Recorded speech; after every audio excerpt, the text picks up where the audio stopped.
ਜ਼ਰਾ ਇਹ ਵੀਡੀਓ ਵੇਖਿਓ। ਜਾਣਾ ਭਾਜੀ?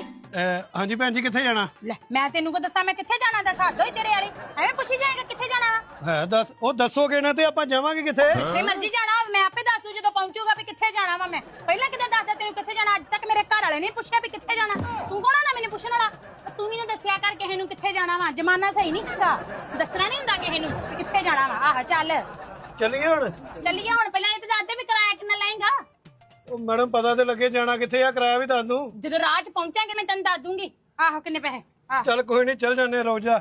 2-4 ਸਵਾਰੀਆਂ ਤੇ ਵੇਖ ਲਈਏ। ਲੈ ਦੱਸ ਸਵਾਰੀਆਂ ਵੇਖ ਲੈਂਦੇ, ਮੈਂ ਉੱਥੇ ਰੱਖੜੀ ਬੰਨਣੀ ਆਪਣੇ ਵੀਰ ਨੂੰ ਜਾ ਕੇ। ਹੈ ਮੇਰੇ ਲੱਡੂ ਸੁੱਕ ਜਾਣੇ ਸਵਾਰੀਆਂ ਵੇਖਣੀਆਂ। ਤੁਸੀਂ ਸਵਾਰੀਆਂ ਵੇਂਦੇ ਰਹਿਣਾ ਹੁੰਦਾ ਵਾ ਵੀ। ਚਲੋ ਪਹਿਲਾਂ ਮੈਨੂੰ ਛੱਡ ਕੇ ਫਿਰ ਸਵਾਰੀਆਂ ਵੇਂਦਾ ਫਿਰੀ। ਉਹ ਭੈਣ ਘਰੋਂ ਲੜਕੇ ਤੇ ਨਹੀਂ ਆਈ? ਐਵੇਂ ਲੜਕੇ ਤੇ ਨਹੀਂ ਆਈ, ਪਰ ਜਿਹੜੇ ਤੇਰੇ ਲੱਛਣ ਨੇ ਨਾ, ਤੇਰੇ ਨਾਲ ਮੇਰੀ ਲੜਾਈ ਹੋ ਜਾਣੀ, ਮੈਂ ਤੈਨੂੰ ਦੱਸਾਂ ਜਿਹੋ ਜਿਹਾ ਤੇਰਾ ਸੁਭਾਅ ਆ। ਚੱਲ ਭੈਣ ਗੁੱਸਾ ਨਾ ਕਰੀ ਤੇ ਇੱਕ ਗੱਲ ਪੁੱਛਾਂ, ਹਾਂ ਜਾਣਾ ਕਿੱਥੇ? ਦੱਸਦੀ ਤੈਨੂੰ ਮੈਂ ਜਾਣਾ ਕਿੱਥੇ। ਮੈਂ ਕਿਹਾ ਨਾ ਤੈਨੂੰ ਮੈਂ ਦੱਸ ਦੂੰਗੀ ਜਾਣਾ ਕਿੱਥੇ ਹੈ। ਗੱਡਾ ਮਗਰ ਪਿਆ ਜਾਣਾ ਕਿੱਥੇ ਹੁੰਦਾ। ਕੌਣ ਹੈ ਤੂੰ ਇੰਨੀ ਗੱਲ ਪੁੱਛਣ ਵਾਲਾ? ਜਾਣਾ ਕਿੱਥੇ? ਆਹੋ